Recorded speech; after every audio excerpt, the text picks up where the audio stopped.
We've got Prad, Shiloh O'Brien,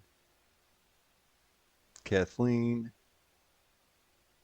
Yodok in the Wayback, Charminius, JF, Westar, J-Trig, Shiny Joe, Priyatka, Caver, Cave Woman, Eternal Seeker, and Minnesunda.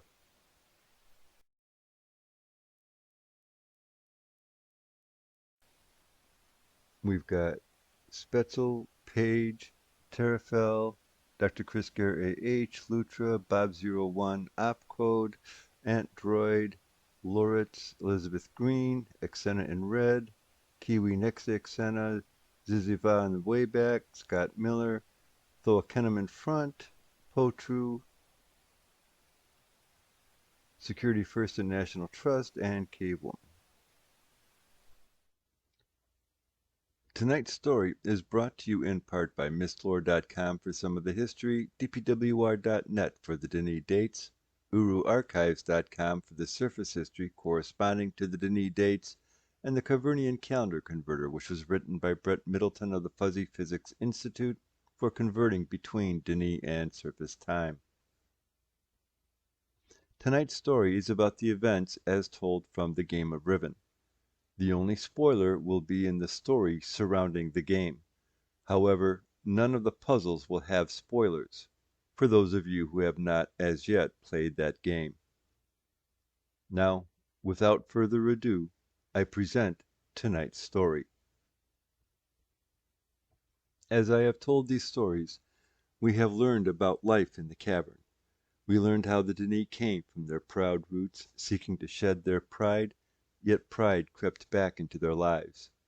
We watched it cause the downfall of their great empire. After the fall, pride lived on. Though Anna, known throughout Denis as Tiana, did her best to raise her young son, Gen, to be a decent person, the fact remained that he blamed her for the fall of the empire, as well as for his father's death. The few short years Gen spent living in the Guild of Books and learning the ways of Denis writing, called Sultav, was enough to plant the seed of pride within him. Fixated on that blame, he viewed his mother's meddling in Denis politics as the root cause of the fall. As such, his mind was closed to any instruction she might give him.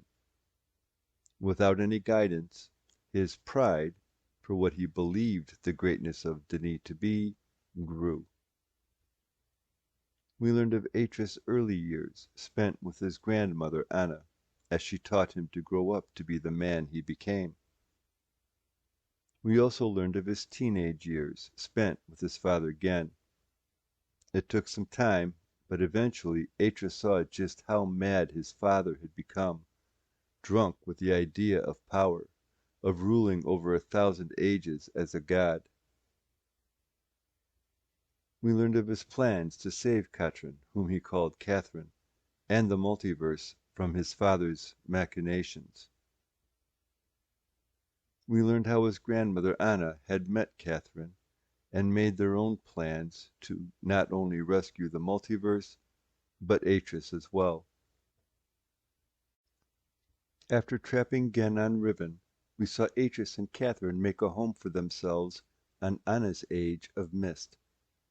They were married on the 13th day of the 7th month in the Denis year of 9431, January 17, 1776. After a few years, Achenar, then Cyrus, was born, and Anna helped them raise their boys. Atris and Catherine kept writing ages, attempting to perfect their mastery of the art. When Anna passed away in the Denis year of 9441, 1786 on the surface, she was 91. Her death had a deep impact on everyone she left behind. Atris and Catherine became withdrawn, and Achenar and Cyrus, without due parental guidance, allowed their own behavior to spiral out of control, to the point where they tried to get rid of their parents. We saw how a surface dweller from Earth found Atrus's missed linking book and managed to single-handedly save Atrus from his prison. Last week, after having been asked by Atrus to go to Riven to trap his father and rescue Catherine, the stranger began exploring the age. This was on the first day of the 8th month in the Denis year of 9461, January 2nd, 1806 on the surface, the day after the Kingdom of Bavaria was established by Napoleon. While exploring, the stranger came upon a small village. There were signs that the village was occupied, but there were no signs of its people. Walking up to one of the mud and daub huts, the stranger knocked on the door. The occupant, or one of its occupants, opened a little viewing door, peering out to see who had knocked. Upon seeing the stranger, the viewing door was immediately slammed shut. The stranger thought that this was very curious and strange. The stranger wondered what made these folk so timid of strangers, or so fearful. The stranger continued exploring the age. Unbeknownst to the stranger, the age of Riven had changed quite a bit since Atrus had been there last. He had made a change to the descriptive book of Riven.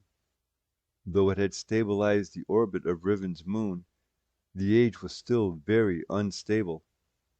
This was due to Gen's patchwork style of age writing. He, Gen, was unable to reconcile conflicting passages in the descriptive book. Though, if he put his mind to it and tried, he might have been able to do that at the start. Unfortunately, he was way too impatient to even try.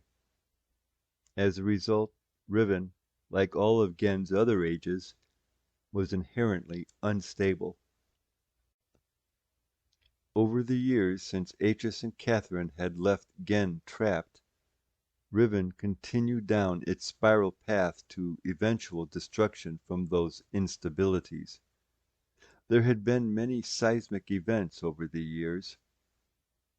Though the temporary changes written by Anna and Catherine as a distraction for Gen to allow Atrus and Catherine time to escape had healed themselves, the rift revealing the sea of stars either had not healed, or was reopened over time as Riven continued down its path to destruction.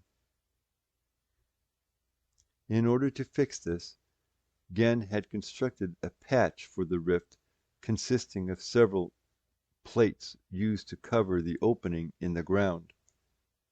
One of those plates had a hatch that contained a window. Above this window, he had built a telescope so he could observe the field of stars below. Another effect of instability was the landmass. It began to break up into 5 islands, and the islands began an accelerated continental drift apart from one another.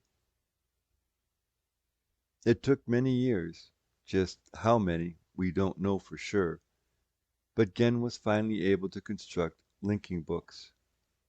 Though because they were not constructed of Denis paper and ink, they needed an external power supply in order to generate the link. He was able to jury-rig a setup using a type of fire marble. It was crude, but effective. Knowing that Riven would eventually tear itself apart, he wrote a new age, his 233rd, to which he would eventually evacuate the Rivenese. Well, at least his Rivenese guild members. This new age was functional, but not very hospitable. One could not go outside without protective clothing. For one thing, the atmosphere seemed to be rather corrosive, based on the formations of the mushroom-shaped rocks. Gen also had a collector for fresh water on the roof of his office on age 233. an indicator that the water on H233 was not suitable for drinking. It probably had the corrosive content of the atmosphere dissolved in it. His sleeping quarters on this new age were rather Spartan.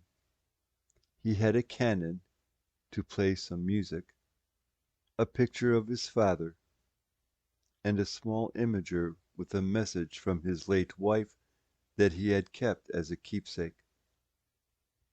Through all the years, he had never forgotten his first and true love.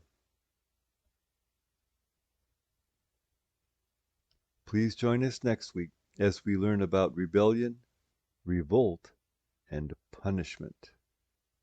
The end.